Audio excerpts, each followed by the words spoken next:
Hi, my name is Sarah Delaney with OpenSciEd, and I'm here to introduce you to our new Google Classroom Uploader tool. So there's a few things I'm going to show you before we get started, just so you have a sense of how this tool is working. The first is I'm going to show you my existing Google Classroom. So you can see here in my existing Google Classroom before I've used my tool. So I just have one class called My Science Class for period 1. And when I look in here, I see that I have a few students. I have 4 students enrolled in this class. It's a pretty small class. And you can see that there's currently no classwork or stream. Everything is blank in here. So I'm going to go back to classes. And then I'm going to show you one more thing. I'm going to show you my drive. And this account, I've not been using it very much. This account is pretty empty. I have one folder for that existing class. So here's my science class, period 1. And I don't have a lot of other documents in this Google Drive folder as it is. So I'm going to show you now how to use the Google Classroom Uploader. And you're going to go ahead and find it by going to the units. So here I'm going to go to access the instructional materials. Today we're going to look at unit 6.1. And I'm going to go download the unit. Now at this point, if I wasn't logged in, I would be prompted to go register or log in with my account, but I'm already logged in, so we can go ahead and move forward with this. And in another video, I talk about all the different versions of our materials and what they're good for and how to use them. Today, we're going to just jump right into the Google Classroom version. You'll see some information about how this works, and we're going to go through that together. You can also see that we have it in English. This is the Sync to Google Classroom. This is in English.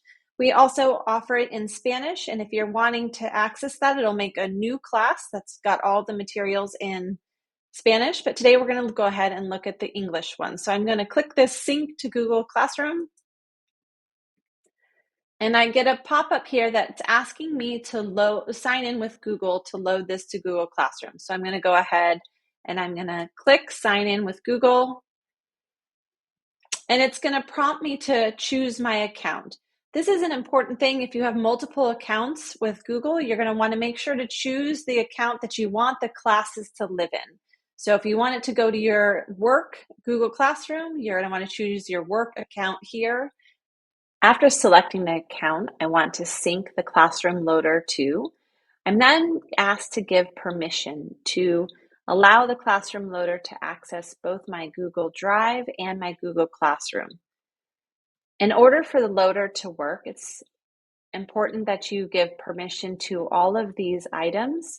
We need to be able to make folders and files in your Google Drive to copy over all of the materials that will be assigned as part of the Google Classroom loader. And we also need permission to make classes, posts, and assignments within your Google Classroom. One thing to note is a brand new class will be made rather than adding this to any existing classrooms with enrolled students. So this new class will not be touching any of your enrolled students until you choose to assign items to your existing classes.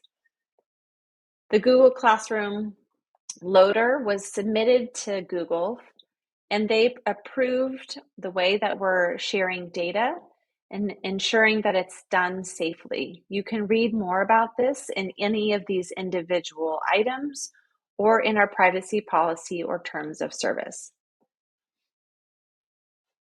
At this point, I'm going to go ahead and hit continue, and we'll show you what the next step looks like. After giving permission, I'm now prompted to confirm that this class should be loaded into my Google Classroom. And I'm going to confirm that in sync with Google Classroom. And as you can see, the sync is now in process, and I'm encouraged and asked to not close this window until this process is over. This process takes a few minutes, so you should start it when you're in a position to leave a window open. So it took about a minute and a half for this to work, and now I see that the sync is successful and I can check out the new class below. So here is my unit 6.1, light and matter. I'm going to go ahead and click on this, and I'm taken to my Google Classroom. First, I have one last prompt here where I am asked if I would like to teach this class, Unit 6.1 Light and Matter. It says it was created by your administrator, which is us and the, and the Google Classroom Loader. I'm going to go ahead and accept this because I trust it. And now I'm in my new class. The class is called Unit 6.1 Light and Matter. Some things to note here is when I look at my classes, this now is added as a separate class from my existing. So when we talk about this being different and not connected to the enrolled students, if I look in my new class here, you'll see that the people, I have 0 students enrolled in this. So this makes a brand new class that's separate than my existing classes. So I could go back to my other class here and see that my people, I have enrolled my 4 students, and those are separate and they are not included in my new Google Classroom class called Light and Matter. So here in this one, I have no students enrolled. So let's go ahead and jump into my new class and look around here. So you'll see there's nothing on the stream here. Where you'll see all of the items are within the classwork section. All of these items show up as drafts, which is why they are a light gray. And I can click view more and see that they go all the way down to lesson 1. And the last lessons are on top. I'm going to go ahead and show you a few things about how we use this and how we've created this. You'll see that there are materials and there are assignments here. So we'll go ahead and open one of these, this initial model. What I can do is each of these items is in here as a draft. I can go ahead and open up this assignment. I can change the title as I wish. I can also change the instructions here. So if I want to change up how I'm thinking about this, I can change that up. And I can also change what is attached and how it's attached. So this particular item is an assignment, and I have each of these handouts assigned to make a copy for each student. If I decided I wanted to change this, I can change it to have students can view file, they can edit file. But for this, I want to assign a copy of this to each student. I'm going to go ahead and assign a copy for each student. Now that was what was there as part of the draft because it's what we've determined would be most useful for this type of assignment. We would want every student to make an initial diagram. So this is what it looks like.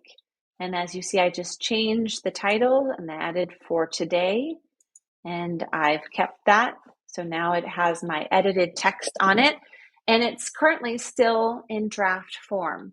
If I decided I wanted to assign this, there are 2 different ways that you can assign materials from the OpenSciEd version of the class to your individual classes with students enrolled in them. One way is you can go to actual assignments within the OpenSciEd class and edit the assignment and go over here and you can select which classes you want to assign this to. The downside of this is that it doesn't allow you to select which students you'll be assigning this to because it's being assigned to multiple classes. So while this works, it doesn't give you all the functionality that you might want to take advantage of. So rather than starting in the OpenSciEd version of the class, I recommend that you go to your actual classes. So this is my class period 1, and I'm going to go to the classwork and select create. Rather than creating one of these from scratch, I'm going to select reuse post. And what it's going to do is give me an option of which classes to select from. And when I select, I'm selecting one of the OpenSciEd classes. So here's my Spanish version, here's my English version.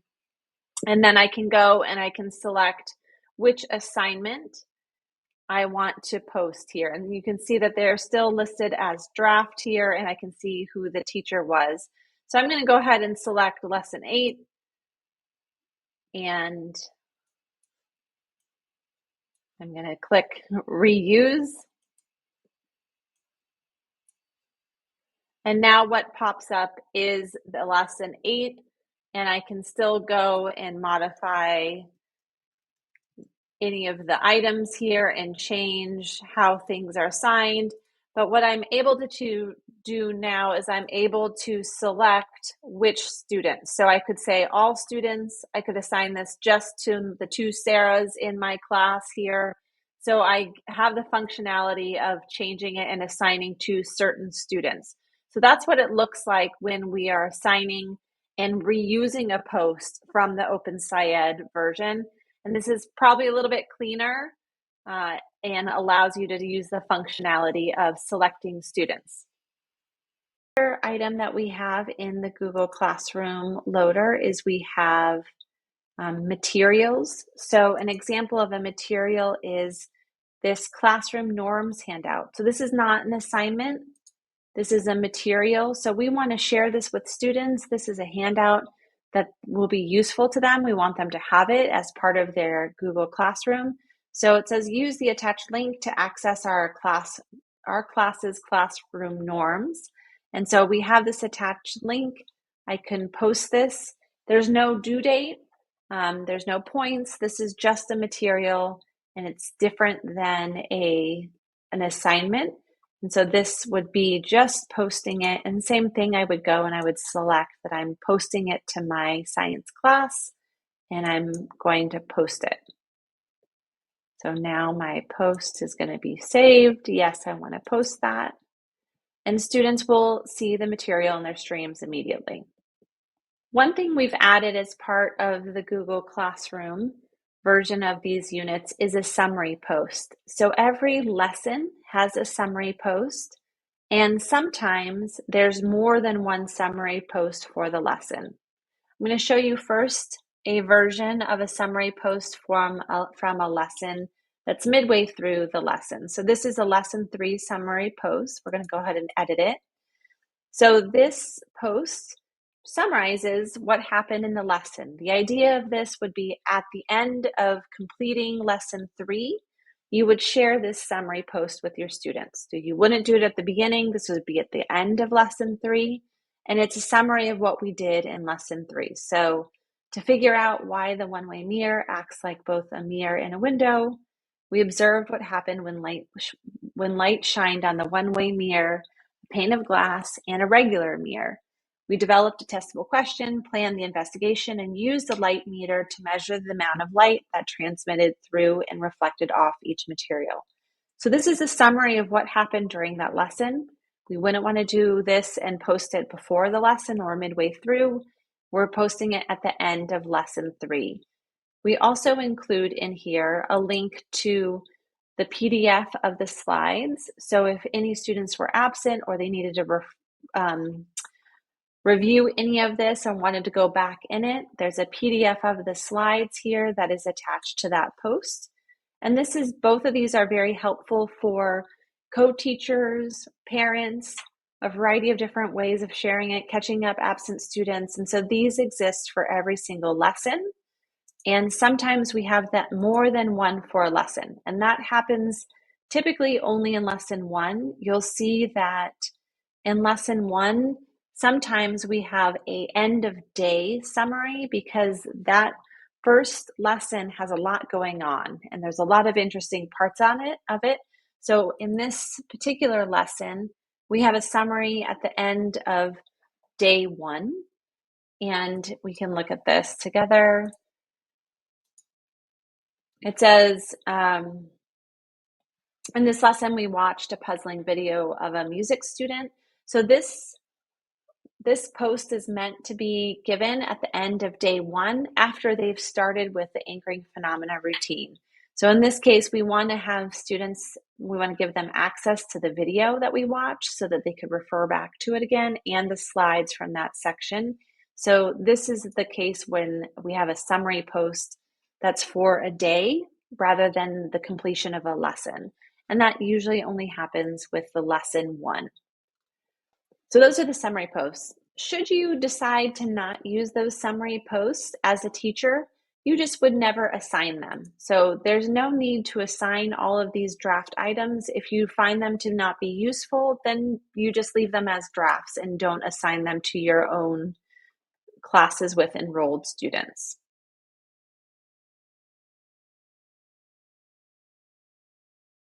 Now that I've synced one of my classes, if I'd like to go back and sync another class, I don't need to give permission again. That permission should be remembered for a certain period of time, and then it will be forgotten. And that's one of the ways of ensuring that your data is safe.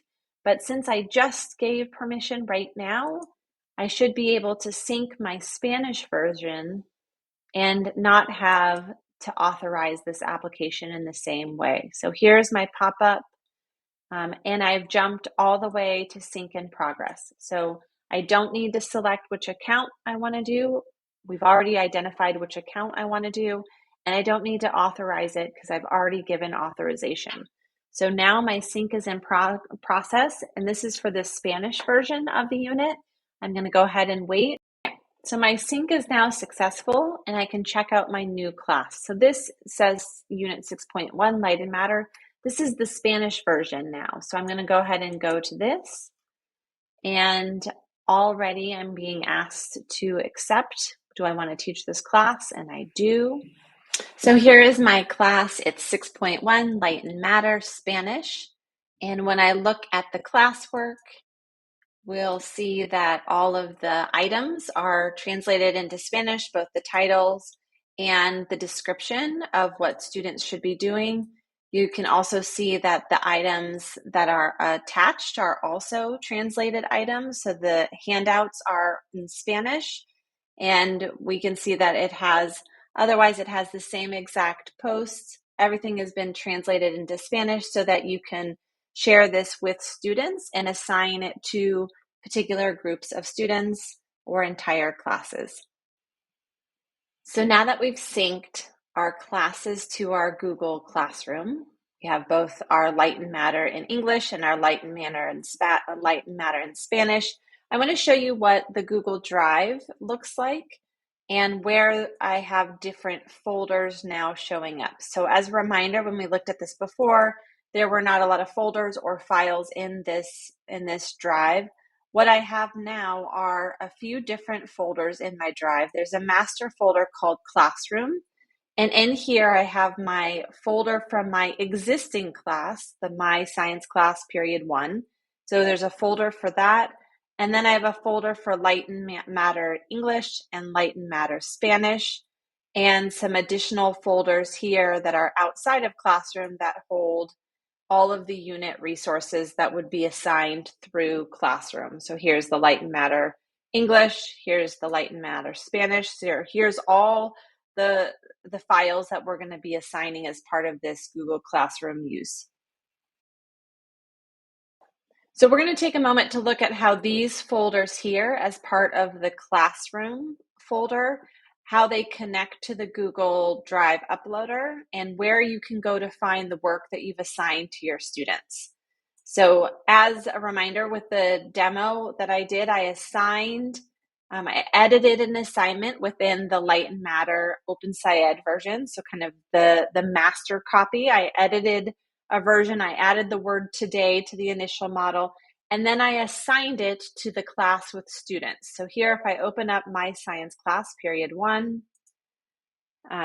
we have people. This is the one that had 4 students in it. So here are my 4 enrolled students, and I have assigned an item here. I did the initial model for today.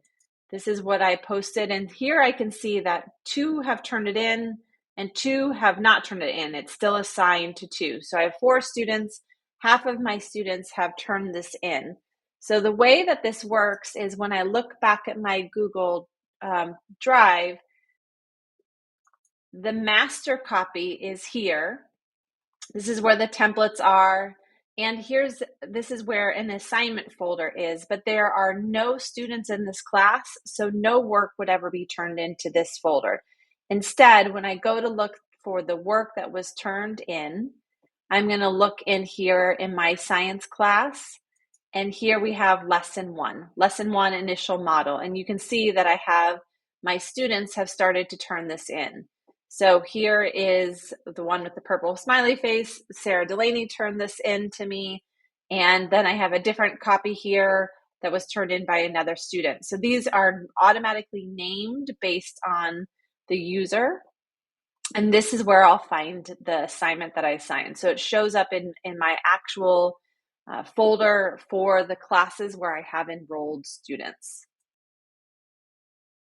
Now, looking at the drive, I'm going to point out something that's important for people to consider when they're using our materials with the bulk uploader.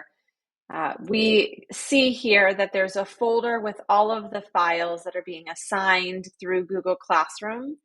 And this is a useful thing to have. It has to be here in order to be able to attach it. But these are not all of the unit resources. It's going to be important that teachers download all of the items from our website, either the PDF version or the Google version, in order to make it easier for teachers and students to know which items exist in Google Classroom and which items do not. We've made a summary sheet lesson by lesson that talks about which of the items are posted and live inside Google Classroom. For example, the initial model that we just looked at, that assignment is in Google Classroom, and what things live in the paper notebook. So in this case, there's a notice and wonder chart that students make for the first lesson of this unit, and that would happen in the notebook, not in Google Classroom. So these are meant to describe how we've built it, and you as an educator are welcome and encouraged to adjust this based on the needs of your classroom and how you plan on using them. This is just a starting point.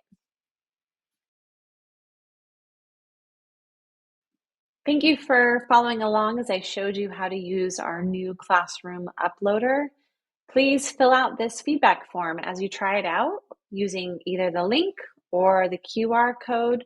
We are excited to hear about your use and how it can be better and what you appreciate about it. So thank you very much, and we look forward to learning with you and trying out this new tool.